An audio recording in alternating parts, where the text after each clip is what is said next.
Kagurabachi Chapter 75 just dropped, and oh my god, it just keeps getting better. Just read Kagurabachi already. What's wrong with you? Chapter 75 is titled Illusion, and it begins with this gorgeous panel here of Samura, Chihiro, and Double H all drawing their enchanted blades. I mean, come on. This has to be an illusion at this point. So the chapter begins with Iori and everyone else staring up to the heavens to see Samura arrive, and he arrives in a flurry of crow feathers that are falling all over the place, and we see that he says, crow. We then get a reminder that if an enchanted blade is unsheathed anywhere, he can detect it. So think of them as unusable. We then see Toto say, we should get out of here. This is really bad. And Double H says, yeah, but that's why. And before he finishes that thought, we see that he thinks back to his earlier conversation with Samura at the Hishaku hideout, where Samura told him, after I kill all the sword bearers, I'm going to be back and deal with you. And Double H then thinks that Samura probably wasn't anticipating his daughter being on this rooftop, so it must be unsettling for him, to say the least. Then out loud he finishes his thought. Yeah, but that's why, if we're gonna capture his daughter, it's now or never. Double H then continues to draw his enchanted blade and says banquet. But as soon as those words leave his lips, Samura has already decapitated both Toto and him. I'm sorry, what? We then see Chihiro think to himself that Samura uses those dancing crow feathers to sense his surroundings, and one of his abilities is Crow, in which he can swap locations with any of the feathers. He then himself finishes drawing Inten and says Kuro shred. It's at this point that Samura says, just what on earth is going on? Did you guys break the seal? And he looks at Ro and the Masumi, and Ro says, no, we didn't. She did it on her own.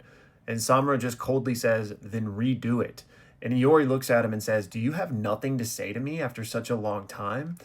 All this time, Father, But before she can finish, we see that Double H's head starts speaking. And at first, he starts groaning, but then he says, Father, Father, just like Iori was. We then see the sword he's holding start to melt as Double H's head starts to melt away as well, and Iori's eyes look like they're entranced, and suddenly everything gets really trippy like a dream sequence. It's then that we get the reveal that when Double H said banquet earlier, he successfully activated one of the Kumiyori's powers, which causes intoxicating hallucinations. Chihiro thinks to himself, okay, Double H made the first move. Samura's cuts were just an illusion. We then see Samura think to himself, it even produced the sensation of slicing. And Chihiro's like, Mr. Samura was taken by surprise. His daughter's presence must have distracted him. We then see that all of the Hishaku zombie goons on the rooftop are continuing to swarm them. They have not been affected by Double H's spell. So Chihiro immediately darts into action, and he looks at Samura and screams at him, protect your daughter. You then get this sick full-page panel where she's being surrounded, and then boom, in an instant, Samura is there taking care of all of them in one fell swoop. So Chihiro darts off, and Moku of the Masumi calls after him and says, what about you, Chihiro? And he looks back and says, I'm going after Double H. We then cut to Double H and Toto, who are recovering on some random floor of the hotel. And Double H says the Kumiyori is really useful.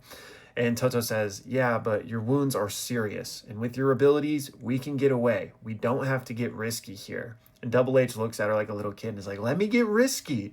If we miss this chance, there won't be another. We need to get his daughter. And Toto just looks at him and is like, tell the truth. And he doesn't say anything. And she says, there's no way your mind is thinking that far ahead. And he says, harsh. And then she recalls how earlier he said, I won't let it end like this, in reference to his duel with Chihiro. And she says, that's what this is about, right? Just like a kid always wanting to play just one more game before bed. And Chihiro says, or excuse me, not Chihiro, Double H says, is it that obvious? And Toto says, yes, totally. I mean, how long have we known each other? Double H just looks at her and says, I'm not quitting, just one more time, because besides, he's already coming. And we see Chihiro just aura farming in the back of the hallway, approaching them with his goldfish from Inten having found them. You then get a quick aside from Chihiro explaining how he did this, saying that his first Kuro was for detection. With Double H being a beginner, he knew that he would have had limited range to escape with the Kumiyori, so he knew that he would have to be somewhere in the hotel, because Chihiro knows all of the Kumiyori's abilities, which is why he protected his eardrums with Nishiki, before that fight happened, I guess. So Chihiro was less affected by the hallucinations compared to everyone else. Double H has his eyes trained on Chihiro at this point, but he says to Toto, "Don't worry, I'll go after the daughter. And this time I'm gonna win." The two of them then immediately clash in the hallway, and Double H has a huge grin on his face, and he says, "You better actually try to kill me this time." And Chihiro just coldly says, "Last time I didn't know where the Kumiyori was. Now that I know, I have no issues killing you." We then cut to Yura and the hat-wearing Hishaku member who are somewhere in Tokyo speaking to one another. And Yura says, "Saichi Samura is the Hishaku's most powerful weapon right now. We must wield him wisely and then sacrifice him for the greatest possible gain. That's his fate. And one key to sealing his fate is his daughter. So depending on how the battle in Kyoto is going, we'll fire 2 arrows."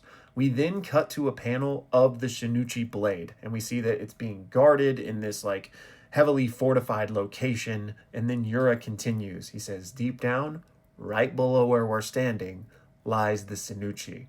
And the hat-wearing Hishaku member says, "And Kamunabi headquarters. Quite the obstacle. This is gonna be rough." The two of them then look to the sky, and they see that Samura's owl sorcery is no longer there. And Yura says, "It appears it's time."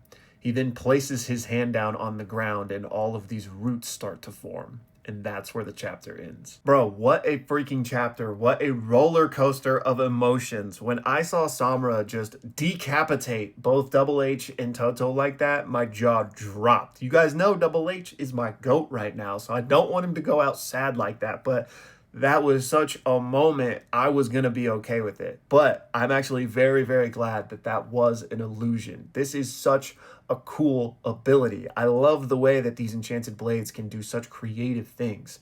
And it makes me wonder, like, how Aruha was using it back in the day. Like, you know, how much variance is there between wielders? I'm assuming there could be a lot, but there probably are like fundamental things that carry over, obviously. I mean, we know that much, right? But anyway, my point is, I'm wondering how Aruha used the hallucinations and what kind of things he did with it.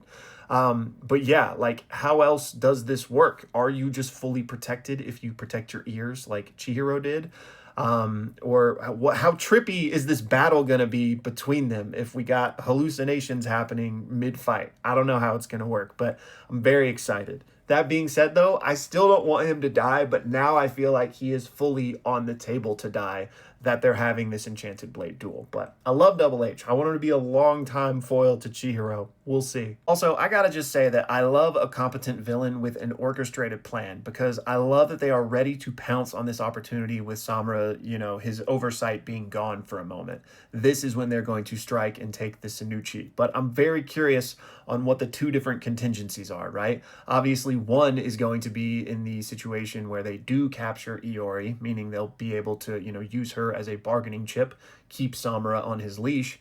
And the other situation is if, I guess, either Iori dies or Samura gets her back. Like, in that case, they're going to need a way to deal with Samura, right?